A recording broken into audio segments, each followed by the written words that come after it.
주님의 이름으로 우리 모든 성도님들을 진심으로 환영합니다.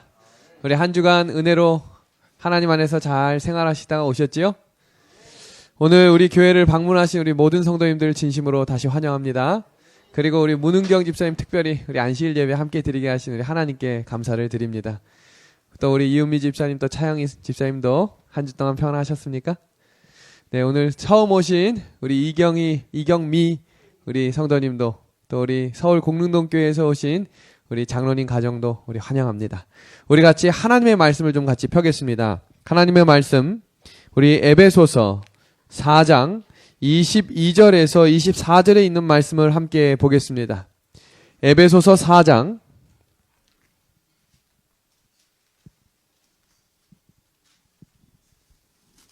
22절에서 24절에 있는 말씀입니다. 우리 성경을 펴서 우리 다 같이 좀 읽어보도록 하겠습니다. 에베소서 4장 22절에서 24절에 있는 말씀입니다. 에베소서는 어디냐면 붉은색에 있습니다. 우리 어떻게 이경미 집사님, 성도님 붉은색 거기 뒤에 가시면 있어요. 에베소서 4장 22절에서 24절입니다. 같이 보겠습니다. 너희는 유혹의 욕심을 따라 썩어져가는 구습을 따르는 옛사람을 벗어버리고 오직 너희의 심령이 새롭게 되어 하나님을 따라 의와 진리의 거룩함으로 지으심을 받은 새 사람을 입으라. 아멘. 오늘 말씀의 주제는 오직 은혜로 변화되는 사람이라고 하는 말씀입니다. 사람이 변화될 수 있을까요? 2019년 1월 28일 챌린저 폭발 32주년이 있었습니다. 미국이 우주에 도전하는 역사를 비극적인 사건으로 마무리된 챌린저 폭발 참사가 있었습니다. 1986년 1월 28일 7명의 우주인을 태운 챌린저호가 연료 탱크 이상으로 플로리다 케네디 우주센터 상공에서 발사된 지 73초 만에 폭발이 된 것입니다. 도대체 무슨 이유 때문에 그 당시 5천억이 들어갔고 7명이라고 하는 우주인을 길러내기 위해서 무려 20년이라고 하는 시간을 투자했는데 불과 73초 만에 폭발하고 말았습니다. 무슨 일이었는지 우리 같이 영상을 보도록 하겠습니다.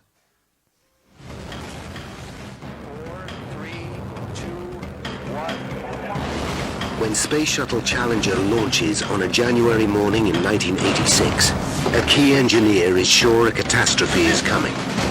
We've got to stop the flight. We cannot let Challenger launch, period. This is insane. He thinks the ship is going to explode.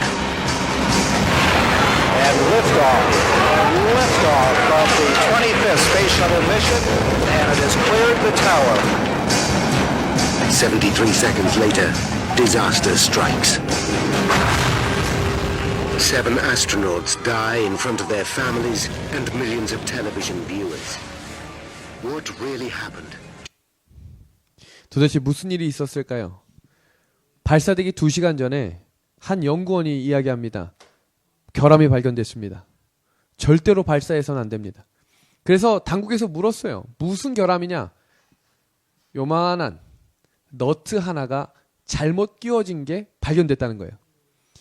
요만한 나사가 5천억이 넘게 드는 초대형 우주선에 요만한 나사가, 그러니 당국에서 뭐라고 이야기해요? 지금 전 세계가 주목하고 있고 지금 이거 발사 안 하면 우리나라에 큰 망신이다. 절대로 안 된다. 이 나사 하나 때문에 문제가 생기겠느냐라고 했는데 73초 만에 터지게 된 것입니다. 우리의 신앙의 문제도 이와 같아요. 정말 작은 것 하나, 요게 무슨 문제가 되겠느냐 싶지만 결국 요 작은 하나가 마지막 하나님 예수님 재림하실 때에 그것이 우리의 삶을 결정지을 수 있는 아주 자그마한 문제라는 사실을 오늘 우리가 함께 기억해야 합니다. 성도 여러분, SNS에서 얼마 전에 아주 유명했던 한 자랑거리 기사가 났었습니다. 그런데 이 기사를 자세히 보시면 왜요? 네, 화면에 도움말이 떴다고요? 그럼 도움말을 없애야죠. 그래요? 됐나요? 네. 2세 때는 똥오줌 가리는 게 자랑거리, 3세 때는 이가 나는 게 자랑거리, 12세 때는 친구들이 있다는 게 자랑거리, 18세 때는 18살 때는 자동차를 운전할 수 있다는 게 자랑거리. 20살 때는 섹스를 할 수 있다는 것이 자랑거리. 35살에는 돈이 많은 게 자랑거리. 50세 때는 돈이 많은 게 자랑거리. 60세 때는 섹스를 하는 게 자랑거리. 70세 때는 자동차를 운전할 수 있다는 게 자랑거리. 75세 때는 친구들이 남아 있다는 게 자랑거리. 80세 때는 이가 남아 있다는 게 자랑거리. 85세 때는 똥오줌을 가릴 수 있다는 게 자랑거리. 오늘 이 이야기는 우리가 한 번쯤 우리의 인생을 돌아보게 만드는 것입니다. 사람이 변화되는 듯 싶지만 결국 사람은 다 똑같이 죽어간다는 것입니다. 자랑하는 게 2세 때, 3세 때 하던 자랑거리가 80대, 85세 때 하는 자랑거리와 똑같다면 사람은 결국 변한 것 같지만 사람은 그대로라는 사실입니다. 오늘날 우리는 많은 사람들이 변화를 갈망하며 살아갑니다. 오늘 성경 본문에서는 우리에게 변화를 갈망하는 사람들에게 새 사람을 입으라고 권면하고 있습니다. 그렇다면 도대체 새 사람을 입는다라고 하는 것은 무슨 의미냐는 것입니다. 예수님을 만나게 되면 계속 만나게 되는 한 단어가 있습니다. 예수님을 만나는 순간 우리는 성도가 됩니다. 예수님을 만나는 순간 우리는 성회에 참석합니다. 예수님을 만나는 순간 우리는 성가를 부르게 됩니다. 예수님을 만나는 순간 우리는 성삼위일체를 알게 됩니다. 예수님을 만나는 순간 우리는 성경을 알게 됩니다. 예수님을 만나는 순간 우리는 성전에 가게 됩니다. 예수님을 만나는 순간 우리는 성령을 사모하는 인생이 됩니다. 예수님을 전혀 몰랐던 때와 예수님을 만나는 순간부터 우리는 새로운 한 단어를 만나는데 그것은 바로 거룩할 성이라고 하는 단어입니다. 이 성이라고 하는 이 단어는 이 단어를 세심하게 보면 보편적으로 쓰이는 도덕적 의미인 깨끗하다를 넘어서는 의미입니다. 성경에서 거룩하다라는 단어를 성경적인 의미로 찾으면 구별하다입니다. 이 이야기는 이 성경 사전에 나온 단어를 제가 찾은 것입니다. 사람이 거룩하다, 구별되다라고 하는 단어를 만나게 되면 항상 우리가 주의해야 될 모순이 하나 있습니다. 그것은 바로 이 사람 저 사람이 바뀌어야 된다라는 사실입니다. 결국 누가 바뀌어야 되는데요? 내가 바뀌어야 되는데 말입니다. 정호선 작가가 쓴 책 중에 우리는 엄마와 딸이라고 하는 책이 있습니다. 그 책 내용 중에 한 딸이 기도한 내용이 이렇게 기록되어 있습니다. 짜증을 자주 내는 다솜이에게 엄마가 이야기한다. 방에 들어가서 기도 좀 하고 나오렴. 얼마 후 다솜이가 방에서 나온다. 하나님께 용서해 달라고 기도했니? 아니요. 저는 다르게 기도했는데요. 어떤 기도했니?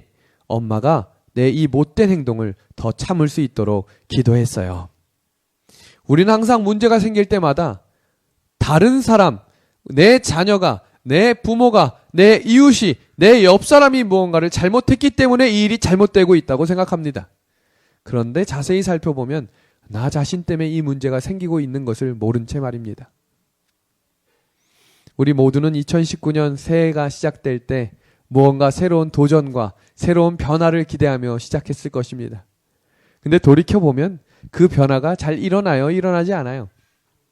2019년 대한민국 국민 모두가 다 다이어트를 하겠다고 결심을 했답니다.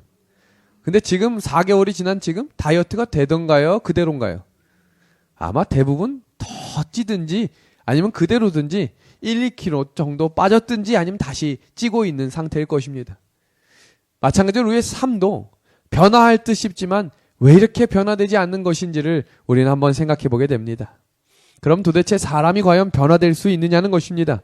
예레미야 13장 23절의 말씀입니다. 구스인 그의 피부를 표범이 그의 반점을 변할 수 있느냐?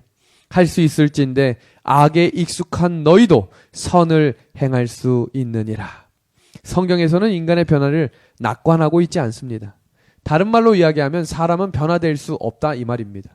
쉬운 성경으로 되어 있는 책입니다. 에티오피아 사람이 자기의 피부 색깔을 바꿀 수 있느냐? 표범이 자기의 반점을 다르게 바꿀 수 있느냐? 만약 그렇게 할 수 있다면 죄악에 익숙해진 너희도 선을 행할 수 있다라는 것입니다. 본문 성경은 사람이 변화될 수 없다라고 이야기합니다. 그런데 오늘 우리가 읽었던 에베소서 4장의 말씀은 사람이 변화될 수 있다는 것입니다. 그 이야기를 옛 사람을 벗어버리고 새 사람을 입으라는 것입니다. 그 방법도 하나님이 알려주시겠다는 거예요. 그렇다면 새 사람을 입을 수 있는 방법이 무엇이냐라는 것을 하나씩 살펴보겠습니다. 새 사람을 입기 위해서는 먼저 옛 사람이 누구인지를 알아야 합니다. 오늘 성경 이어지는 본문에서는 다음과 같이 말씀이 이어집니다. 옛 사람이 다음과 같다는 것입니다. 그러므로 내가 이것을 말하며 주 안에서 증언하노니 이제부터 너희는 이방인이 그 마음에 허망한 것으로 행한 같이 행하지 말라. 저희 총명이 어두워지고 저희 가운데 있는 무지함과 저희 마음이 굳어짐으로 말미암아 하나님의 생명에서 떠나 있도다. 옛사람에 대해서 성경은 세 가지로 분류를 하는데 첫 번째는 마음이 허망되었던 사람이라는 것입니다. 그리고 두 번째는 총명이 어두워진 사람이라는 것입니다. 그리고 마지막 세 번째는 하나님의 생명에서 떠나간 사람이라고 기록하고 있습니다. 그럼 마음이 허망된 사람이 누군지를 살펴보겠습니다. 허망하다는 것은 결과가 없이 헛된 것을 의미합니다. 그리고 몸부림을 치지만 아무런 결실이 없는 것을 의미합니다. 그리고 하나님을 알지 못하고 추구하는 모든 것은 헛되다고 우리한테 가르쳐 줍니다. 우리 은하수교회 성도님들은 언제 행복하시나요? 중고등학생 1000명에게 질문을 합니다.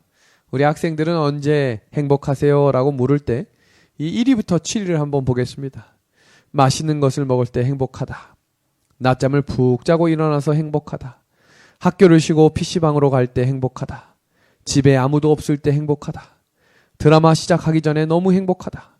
유명한 맛집에서 먹을 때 행복하다. 친구와 함께 카톡을 할 때 행복하다. 우리 성도님들은 언제 행복하시나요? 대한민국 국민 중에 2명 중 1명은 맛있는 거 먹을 때 행복하다 이렇게 답변을 한답니다. 그렇다면 언제 우리가 또 허망한 줄 아시나요? 맛있는 뷔페집을 갔다가 배가 터질 만큼 먹고 나올 때 가슴이 아픈 것입니다. 아, 오늘도 실패했어. 왜 이렇게 아이러니하지 않으세요? 맛있는 걸 먹으러 가서 행복할 줄 알았는데 그걸 먹고 나오니 마음이 허망하다는 것입니다.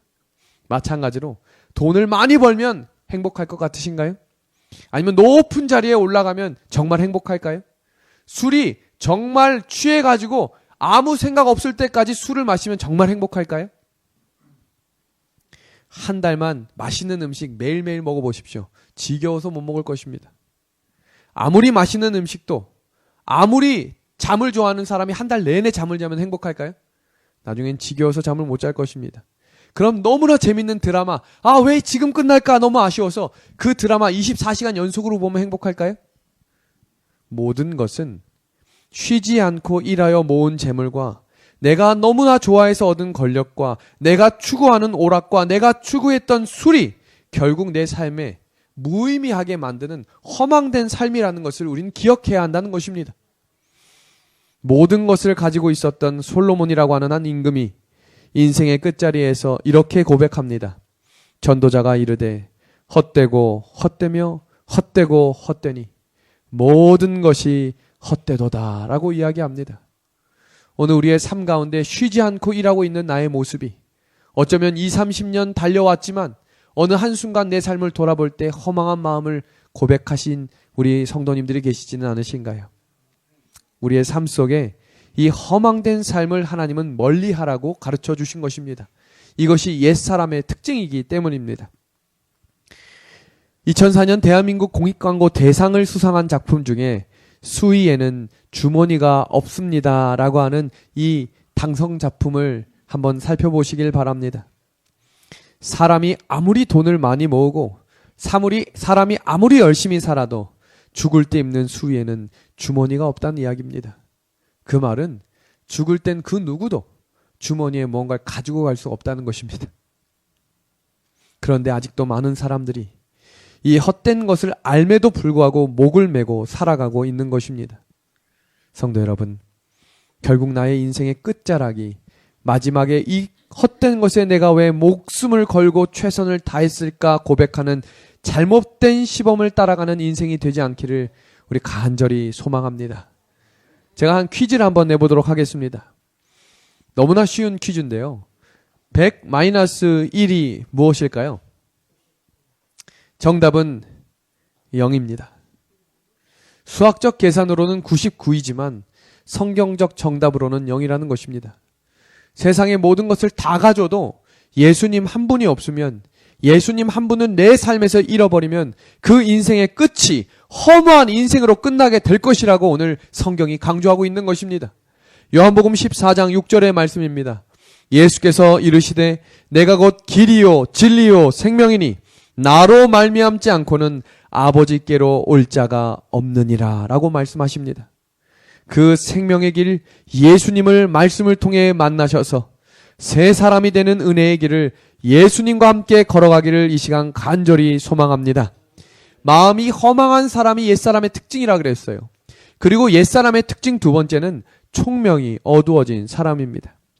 총명이 어두워졌다라고 하는 의미는 하나님을 아는 지식에 대해서 전적으로 어두워졌다라는 것입니다. 영적으로 어두워진 사람을 이야기하는 것입니다. 그러나 오해하지 마십시오. 하나님을 믿지 않는 사람도 하나님을 믿는 사람 이상으로 지혜롭고 똑똑할 수 있습니다. 그러나 하나님을 아는 지식에 대해서는 전적으로 어두워질 수 있다는 것입니다. 우리가 전도를 해보면 때때로 똑똑한 사람이 왜 이렇게 영적인 부분에 대해서는 무지할까라는 안타까움을 경험할 때가 있습니다. 제가 대학교 시절에 여호수아 전도단이라고 하는 전도단에서 이 성경을 가르치는 열심히 전도 활동을 펼쳤던 적이 있습니다. 그때 서울의 아주 유수한 대학의 교수님과 함께 일주일 동안 연속으로 하루 1시간 반, 2시간씩 성경을 공부하는 시간이 있었어요. 얼마나 똑똑하신지 제가 창조론, 종말론, 구원론, 성서론 등 성경의 고등 교리까지 1시간을 다 일주일 동안 가르쳤는데 그분이 이렇게 이야기하는 것입니다. 때때로는 그분이 이 과학에 관련된 교수셨는데 얼마나 성경을 명석하게 이 해석을 하시는지 저도 많이 배웠습니다. 그래서 이분하고 마지막 결론이 이렇습니다. 우리 성경에 나타난 하나님을 내 개인의 구주로 받아들이시고 우리 하나님을 믿는 침례를 받으시기로 결심하십니까? 라고 제가 질문했을 때 이렇게 대답하셨어요. 하나님이 계신 것은 조금 알겠는데 하나님이 필요하다고 느껴지지는 않네요. 전도사님의 열정에 박수를 보냅니다. 이분은 하나님이 계신 것은 알았지만 거기서 끝이라는 것입니다. 지금 내가 인생 사는데 부족한 게 없다는 거예요.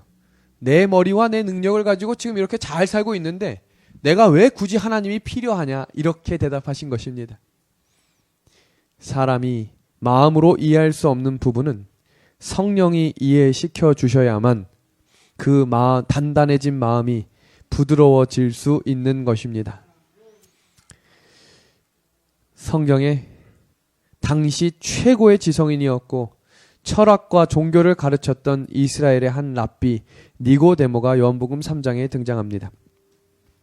그리고 예수님과의 대화 속에 예수님께 질문하지요. 사람이 어떻게 구원을 얻는가요? 라고 질문할 때 예수님이 이렇게 대답하십니다. 사람이 거듭나지 않으면 하나님 나라에 들어갈 수 없다. 철학과 종교를 가르치는 최고의 지성인이었던 니고데모가 이렇게 대답을 합니다. 예수님, 사람이 늙으면 어떻게 다시 어머니 뱃속에 들어간단 말입니까? 그때 예수님이 이렇게 대답하십니다. 사람이 거듭나야지 하늘나라에 들어갈 수 있다. 니고데모는 세상의 지혜로는 똑똑했지만 하나님을 아는 지혜에 대해서는 문이 닫혀 있었기 때문에 이 말을 이해할 수 없었던 것입니다. 오늘 성경 에베소서 4장 18절은 우리에게 이렇게 권면합니다. 그들이 총명이 어두워지고 그들 가운데 있는 무지함과 그들의 마음이 굳어짐으로 말미암아 하나님의 생명에서 떠나 있도다. 쉽게 이야기하면 영적으로 죽었다는 것입니다. 사람이 호흡은 하면서 살지만 영적인 호흡은 끝이 났다라는 것입니다. 재림교회 성경 주석은 이렇게 주석합니다. 바울 사도는 영적으로 어두워진 이유를 결국 우리가 하나님의 생명에서 단절되었기 때문이라고 말합니다. 그리고 영적으로 죽어진 원인은 마음이 굳어졌기 때문입니다. 마음이 굳어지면 무감각해지는 것입니다. 감각이 없습니다. 영적인 일에 전혀 아무런 반응을 하지 않는 것입니다.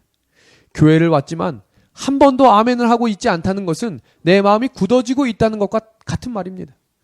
교회를 왔는데 찬양을 하자고 이야기해도 그래 당신은 찬양하십시오. 나는 그냥 앉아있을 테니 라고 하는 것은 무언가 잘못되고 있다는 것입니다. 제가 예전에도 한번 설명드린 적이 있어요. 사람이 영적으로 죽어가기 시작하면 말씀에 감동이 사라지는 것입니다. 성경에 나오는 문둥병자들이 나옵니다. 문둥병자들이 제일 먼저 사라지는 것이 뭔지 아시나요? 목소리가 사라져요. 그래서 쉰소리가 나는 것입니다. 그래서 예수님을 만났을 때 다윗의 자손이여 우리를 긍휼히 여기소서라고 외칠 때 소리가 잘 들리지 않았다고 시대의 소망은 이야기합니다. 교회를 옴에도 불구하고 입 꾹 닫고 앉아있는 것은 경건한 것이 아닙니다. 말씀을 들을 때 감동이 있을 때 아멘 하시고 찬양을 부를 때 우리의 음을 들으시는 게 아니에요. 하나님이 누가 노래를 잘하는지 듣는 것이 아닙니다.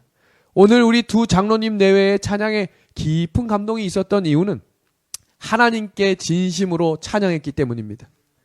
세상에 노래 잘하는 사람은 얼마나 많은지 모릅니다. 성악을 전공한 사람도 어느 날 이 자리에 와서 노래를 해도 은혜가 안 될 수 있어요. 그 마음에 하나님이 있지 않으면 아무리 노래를 잘해도 교회에서는 은혜가 되지 않습니다. 세상 사람들에게 박수갈채를 받을 수 있지만 성도의 마음속에 깊은 감동을 주는 것은 성경적 지식보다 살아있는 간증이 우리에게 감동이 되는 것입니다.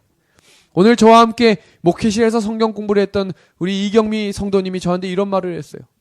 아무리 어떤 목사님이 성경적으로 똑똑한 이야기를 해도 마음에 감동이 안 될 때가 있지만 한 집사님이 자기의 살아있는 간증을 할 때 내 마음에 깊은 감동이 됩니다.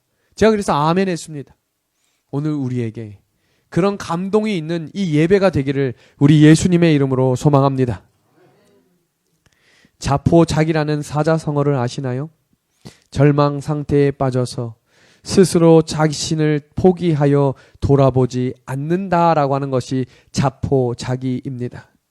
그런데 이 자포자기를 한 학생이 이렇게 다시 해석을 했습니다. 자, 자기의 할 일은 포기하고 자기가 하지 말아야 할 일에는 기분을 내는 것. 그것이 바로 에베소서 4장 19절의 말씀입니다.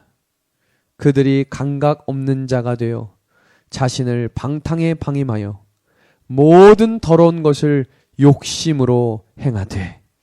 이것이 바로 옛사람의 모습입니다. 방탕한 것을 즐기고 더러운 것에 욕심을 내는 것을 포기하지 않는 사람, 그 사람이 바로 하나님의 생명에서 떠나간 사람이 되는 것입니다. 재림교회 성경 주석입니다.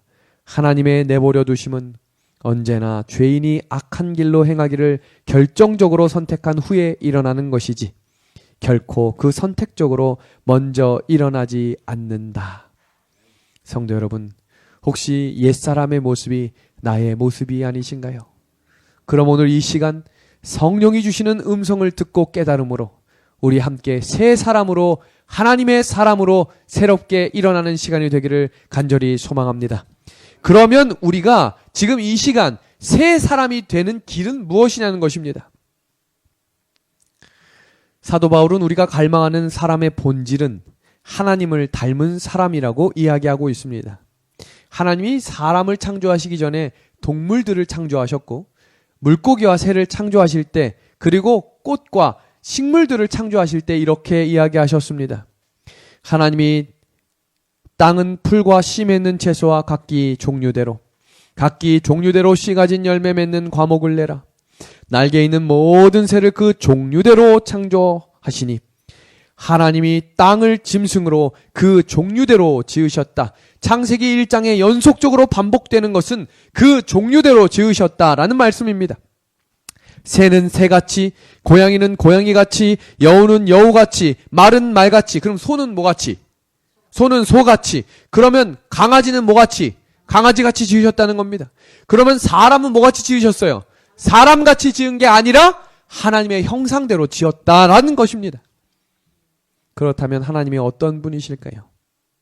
하나님의 형상대로 지었다라고 이야기하셨는데 하나님은 어떤 분이실까요? 우리 교회 증언 2권에 나온 말씀을 같이 보겠습니다. 나는 하나님께서 다른 이들의 구원을 위하여 그들 속에 능력으로 역사하시기 전에 많은 사람들의 마음과 생애에 큰 변화가 먼저 이룩되어야 할 것을 보았다. 우리 붉은 글씨 한번 같이 읽어볼까요? 시작! 그들은 하나님의 형상을 따라 의와 참 경건 안에서 새로워져야만 한다. 그러면 세상에 대한 자랑과 자기의 애착, 자기를 높이려고 계산된 모든 야망은 하나님의 은혜로 변화될 것이며 그리스도께서 위하여 죽으신 영혼들을 구원하는 특별한 일에 사용될 것이다. 성경은 하나님을 닮은 사람은 의에 줄이고 목마른 사람이라고 이야기합니다. 하나님을 닮은 사람은 진리의 옷을 입고 다른 이들에게 거룩한 선한 감화를 끼치는 사람이라고 우리에게 강조하고 있습니다. 하나님을 부르라 라고 하는 책이 우리 재림교회 한 장로님의 이 사모님인 집사님이 지은 책이 있습니다. 이 집사님이 남편에게 한 챕터 중에 남편에게 쓴 글을 제가 그대로 좀 읽도록 하겠습니다. 맞선을 보고 나서 7번 데이트를 하고 결혼한 것이 남편에게는 불행이요 나에게는 행운이었다. 우리 남편은 마음이 넓다. 잘 도와준다. 잘 들어준다. 나는 똑부러지고 잘 전진하니 잘 지도하니 우리는 잘 맞는다. 어느 날 남편에게 질문을 합니다. 여보, 당신은 나와 결혼한 것을 어떻게 생각하나요? 당연히 좋은 대답이 나올 것을 기대하며 기다리는데 대답이 빨리 안 나온다. 이때 지혜로운 남편은 뭐라고 대답을 해야 돼요? 어휴, 그럼 당연하지. 당신과 결혼하는 게 얼마나 행복한지 몰라 라고 대답을 해야 되는데 어떻게 대답했는지 한번 보세요. 남편이 나를 지그치 바라보고 대답을 한다. 나는 말이야, 당신하고 결혼한 것이 너무 후회가 돼서 오토바이를 타고 가다가 전봇대에 부딪혀서 몇 번이고 죽고 싶었지. 그날 밤 충격을 받아서 잠을 자지 못했다. 얼마 있지 않아 주변에 이웃에 이사온 가정이 있었다. 주변에 할머니가 하는 말을 듣고 또 충격을 받았다. 이웃집 할머니와 시어머니와의 대화를 듣게 되었다. 한번 보세요. 이사온 집사람은 어때? 당신 며느리하고 꼭 닮은 사람이 이사 왔지. 가서 보니 얼굴도 생김새도 몸매도 닮지 않았는데 무엇이 닮았다는 걸까? 우연히 싸우는 모습을 보게 되었다. 소리 지르고 잔소리하고 쓴소리로 못 박는 소리를 하는 모습, 그 성질머리가 닮았다고 하는 것이다. 나를 2번 죽이는 경험이 되었다. 그러고 보니 남편도 자녀들도 언젠가부터 슬슬 나를 피하는 것이었다. 절망이었다. 우리 가족이 나를, 그러나 사실은 내가 우리 가족을 변하게 한 것이다. 예수님, 이제는 내가 화를 내서 주님을 아프지 않도록 해주세요. 그 기도를 하고 얼마 있지 않아 남편과 싸울 일이 있었다. 아무리 생각하고 자신이 100번 옳은 일이라고 그러나 참고 또 참았다. 한 달째 참다가 결국 폭발을 하게 된 것이다. 그 순간 내가 이렇게 참았는데, 예수님과 같은 품성으로 살기로 결심했는데 그래도 그렇지 오늘은 아니야, 오늘만 싸우자. 혹시 우리가 이러진 않으시나요? 오늘은 아니야, 오늘만 싸우자. 두 마음이 대쟁투를 시작한 것이다. 오늘 지면 내일도 지는 거야. 화내지 않기로 결심했지. 화를 참으니 몸이 부르르 떨리기 시작했다. 분노에 중독이 되는 것 같았다. 술, 담배, 금단 증상과 같은 일이 일어났다. 주방으로 들어가 분노의 설거지를 하였다. 그래도 화가 안 풀리는 것이다. 샤워실로 들어가 혼신의 힘을 다해 울부짖으며 기도를 하였다. 히브리서 12장 4절의 말씀이 떠올랐다. 피 흘리기까지 싸우라는 것이다. 처절하게 싸웠다. 예수님의 이름을 부르며 분노와 처절하게 싸운 것이다. 갈바리의 선한 싸움이 시작한 것이다. 갑자기 기적이 일어났다. 예수님의 사랑의 보혈이 흘러나오는 것이다. 남편이 나쁜 사람처럼 느껴졌는데 내가 죄인이라는 생각이 들었다. 그리고 나가서 남편에게 용서를 구하고 그 이후부터 죄를 극복하는 방법을 경험하게 된 것이다. 우리의 삶 속에 피 흘리기까지 싸우는 세 사람의 은혜의 옷을 허락해 주시기를 우리 함께 기도하시지 않겠습니까? 오늘만 참자가, 오늘만 싸우자가 아니라 우리의 그런 선악의 대쟁투가 일어날 때마다, 정말로 중독과 같은 이 분노가 일어날 때마다, 낙심이 일어날 때마다 우리 하나님께 기도할 수 있는 은혜의 성령이 오늘 우리에게 임하기를 우리 예수님의 이름으로 간절히 소망합니다. 빌립보서 2장 12절의 말씀입니다. 그러므로 나의 사랑하는 자들아, 너희가 나 있을 때뿐 아니라 더욱 지금 나 없을 때에도 항상 복종하여 두렵고 떨림으로 너희 구원을 이루라. 너희 안에서 행하시는 이는 하나님이시니 자기의 기쁘신 뜻을 위하여 너희에게 소원을 두고 행하게 하시니라. 고린도 후서 5장 17절 말씀 기억하시나요? 그런즉 누구든지 그리스도 안에 있으면 새로운 피조물이라. 이전 것은 지나갔으니 보라 새 것이 되었도다. 성도 여러분, 예수님을 마음에 모시고 예수님을 내 삶에 맡기는 것, 그것이 새 사람을 입을 수 있는 처음 조건입니다. 오직 은혜로 새 옷을 입는다고 가르쳐 주십니다. 새 옷을 입으면 새 사람다운 새로운 삶의 모습이 되어야 합니다. 초기 문집에 나온 영감의 글입니다. 우리는 진리를 통하여 성화되어야 하고 하나님께 온전히 헌신하여야 하며 또 우리의 거룩한 공헌을 따라 살아가므로 주님께서 우리에게 빛을 더하실 것이다. 과거에도 수많은 사람들의 간증이 있었고 지금도 그리스도인들의 간증이 이어지고 있습니다. 우리의 삶을 인도하시고 어려운 상황이었지만 굽이굽이 인도하신 나의 하나님을 오늘 이 안식일 서로 교제하는 가운데 나의 삶을 이끌어 주신 그 하나님을 같이 고백해 보면 어떨까요? 얼마 전부터 신천지가 국내 50여 대학 동아리 가운데 여러 군데로 파고들어서 우리의 젊은 청년들을 유혹하기 시작했습니다. 삼육대학도 예외가 아니었습니다. 얼마 전 재림신문에 신천지 재림교회에서 여전히 활동하고 있다. 교단 차원에서 대비해야 된다라고 하는 이 기사가 난 적이 있습니다. 신천지 이 사람들은 교회를 아주 우습게 여기며 들어오는 것입니다. 그리고 교회에 와서 얼마나 열심히 활동하는지 6개월이 안 돼서 교회를 장악한다는 거예요. 얼마나 헌신적으로 일하고 얼마나 교회를 사랑하는지 새로운 사람임에도 불구하고 모든 것을 다 맡긴답니다. 구역장이 되는 것입니다. 그러면 그때부터 활동을 시작하는 거예요. 사람들한테 연락하고 개인적으로 밥을 먹고 함께 방문을 하며 하나님이 어떤 분인지를 거짓 교사로 가르치기 시작하는 것입니다. 여기 앉아있는 분들 중에 안전하다고 생각하시는 분이 계시면 오산입니다. 정말로 신실하게 믿었던 재림교회 전도사들도 넘어갔어요. 그렇게 깨어있지 않고 우리가 말씀에 바로 서지 않으면 누구나 다 넘어가는 것입니다. 제가 몇 년 전 신천지에 활동했던 아주 지도자격에 있었던 한 젊은 청년을 만났습니다. 이 청년이 거기서 2, 3년 동안 있다가 하나님의 극적인 은혜로 다시 재림교회로 돌아오게 된 상황을 듣고 제가 청년 집회 강사로 초청을 해서 듣는데 제가 얼마나 감동을 받았는지 몰라요. 그 이야기를 잠시 나누겠습니다. 이 청년은 강수진이라고 하는 청년입니다. 미국에서 유학 생활을 8년 동안 하면서 열심히 공부해서 로마린다에서 약대를 합격하고 신학 공부도 함께 있으면서 잠시 한국을 들렸습니다.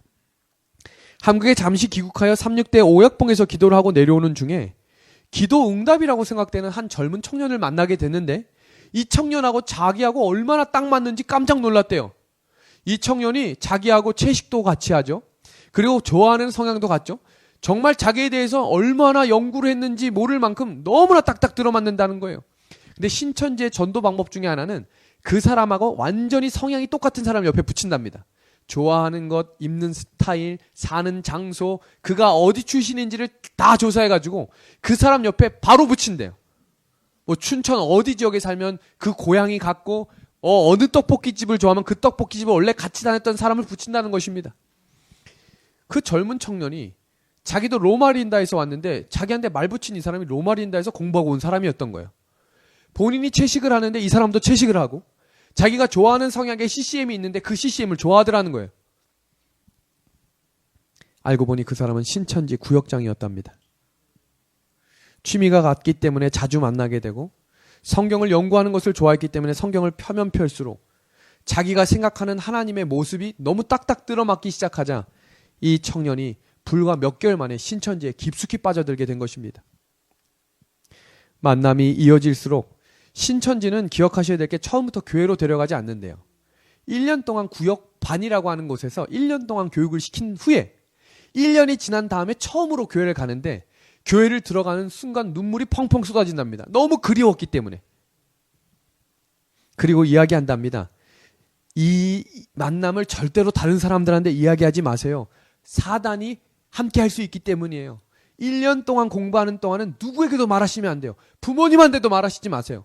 이 공부는 우리만의 비밀 공부이기 때문입니다. 마음이 흔들리기 시작합니다. 그리고 마음이 흔들리는 그 어느 날 재림교회 다녔던 전도사님, 신천지에 빠진 전도사님이 와가지고 이 신천지가 확실하다고 이야기하는 거예요. 그리고 1년이 지나고 2년이 됐던 그때에 이 청년도 신천지의 구역장이 됩니다. 그러니까 얼마나 열심히 있는 줄 아시겠죠? 아무나 구역장을 시키는 게 아니에요. 얼마나 열심으로 일했는지 1년 만에 구역장이 된 것입니다. 그리고 지금 서울뿐만 아니라 전국 모든 교회마다 신천지 출입을 금합니다라고 하는 편말이 많이 붙어 있어요. 재림교회뿐만 아니라 장로교, 감리교, 개신교회 어느 교회나 신천지의 출입을 금합니다라고 되어 있는데 신천지 사람들은 비웃으면서 들어간답니다. 문을 열면서 웃기고 있네 하고 들어가서 그 안을 아주 초토화시키는 것입니다. 그 중심에 이 청년이 서 있었던 거예요. 그래서 수십 명의 나아가서 수백이 되는 친구들을 전도했답니다. 어느 날 그렇게 열심히 일을 하는데 항상 집에만 가면 지쳐있는 딸의 모습을 본 부모님이 너무 이상해서 가방을 한번 열어봤는데 가방에 툭툭툭툭 떨어지는 게 이상한 전도지가 수십 장이 나오기 시작하고 노트를 봤는데 수백 명의 청년의 이름이 적혀있고 핸드폰을 보니까 이상한 글귀가 있는 것을 보고 깜짝 놀라서 이 딸을 추궁하기 시작합니다. 너 도대체 요새 무슨 일을 하고 다니는 거야? 엄마와 대하는 중에 이 청년이 신천지에 빠졌다는 사실을 알게 되고 기도하는 마음으로 이 청년을 설득하지만 절대로 설득이 되지 않는 것입니다. 하다못한 이 엄마 아빠가 이 아이를 감금시켜요. 집에. 절대로 신천지를 갈 수 없도록. 문을 정말로 이렇게 드라마에서 보시는 것처럼 문을 못으로 이렇게 자물쇠로 잠가놨다고 표현했어요. 이 청년 말로는. 그러니까 안에선 열 수 없고 밖에서만 열쇠를 열어줘야 하는 것입니다. 그런데 무슨 생각이 갑자기 들어오냐면 그 집이 5층이었대요. 만약 내가 이곳에서 떨어져도 하나님이 나를 지켜주시겠지라고 하는 이상한 음흉한 생각이 자꾸 들어오는 거예요. 어느 날 갑자기 5층 창문을 엽니다. 그리고 분명히 하나님이 지켜주실 거라고 하는 악령이 가득 차자 고민하지 않고 5층에서 뛰어내렸습니다. 어떻게 됐을까요? 갈비뼈, 발목, 발, 어깨, 목 다 부러진 겁니다. 그리고 병원에 1년 동안 입원해 있었어요. 그런 곳에도 신천지가 찾아왔대요. 엄마가 항상 24시간 붙어 있으니 핸드폰으로 문자를 해가지고 누가 친구가 놀러 온 것처럼 잠깐 나가서 옥상에서 신천지 사람들과 이야기하고 오고 기도하고 신천지가 이렇게 무서운 거예요. 사람이 죽을 때까지 놓아주지 않습니다. 그리고 이 청년이 뭐라고 성경에 기록되어 있는 거예요? 예수님을 바로 믿으면 의를 위하여 핍박받는 자는 복이 있나니라는 구절을 자꾸 갖다 들이대면서 너가 지금 이 의를 위해서 핍박받는 것은 정말 신천지를 위한 영광이다 라고 이야기하니까 이 청년의 마음이 변화되지 않는 것입니다. 그리고 어느 날 드디어 36 서울병원에 입원을 하게 됐어요. 전국에 내노라 하는 장로님, 목사님들이 이 젊은 청년과 함께 성경 공부를 시작하는데 단 한마디도 귀에 들어오지 않았답니다. 오는 사람마다 진리를 이야기하는데 그 진리가 아무것도 귀에 들어오지 않았대요. 그리고 이 청년이 이제 웬만큼 회복돼서 걸을 수 있을 때 엄마가 마지막으로 울면서 이 딸에게 부탁을 합니다. 우리 재림연수원에 딱 한 달만 들어갔다 오자. 엄마의 마지막 부탁이란 얘기를 듣고 이 청년이 아무것도 난 가도 변하지 않을 거야 라는 확신을 가지고 재림연수원에 들어갑니다. 재림연수원에 들어가서 새벽부터 저녁까지 목사님들의 말씀을 듣는데 처음에는 아무것도 들리지 않다가 2주가 지난 어느 날 갑자기 혈류병 걸린 여인의 이야기를 듣는데 마음이 큰 망치로 때리는 것처럼 마음에 쾅 와닿더래요. 그날부터 눈물이 나기 시작하는데 하나님이 나에게 어떤 은혜를 주시고 지금 나의 이 상황도 하나님이 나를 결코 포기하지 않으신다는 확신이 드는 그 순간 노트를 펴서 편지를 쓰기 시작했는데 그 자리에서 노트 한 권을 다 썼대요. 그러면서 그 자리에서 혈류병 걸린 여인과 나를 비교해서 이 노트에 기록을 하는데 혈류병 걸린 여인이 예수님을 찾아간 것 같지만 성경을 자세히 읽어보면 예수님이 이 여인을 찾아오신 거예요. 이 여인은 냄새나고 사람들이 다 이단이라고 손가락질했지만 예수님은 그 여인을 안아주셨거든요. 근데 그 여인을 안아주었던 따뜻한 품이 이 청년의 마음 가운데 가득하게 들기 시작하는 그 순간 이 청년이 눈이 띄어진 겁니다. 악의 영이 씌워졌던 그 눈이 수십 명의 목사님과 수십 명의 장로님들이 와가지고 아무리 가르치려고 했던 성경이 귀에 들어오지 않았지만 갑자기 이 청년의 마음속에 하나님의 음성이 들려지기 시작한 것입니다.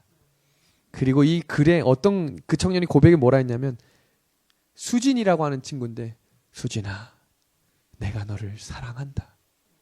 내가 너를 여전히 아끼고 내가 너를 위해 십자가에 달렸음을 꼭 기억해줘. 그 음성이 일주일 내내 들리면서 펑펑 울기 시작했다라고 하는 이야기를 들었습니다.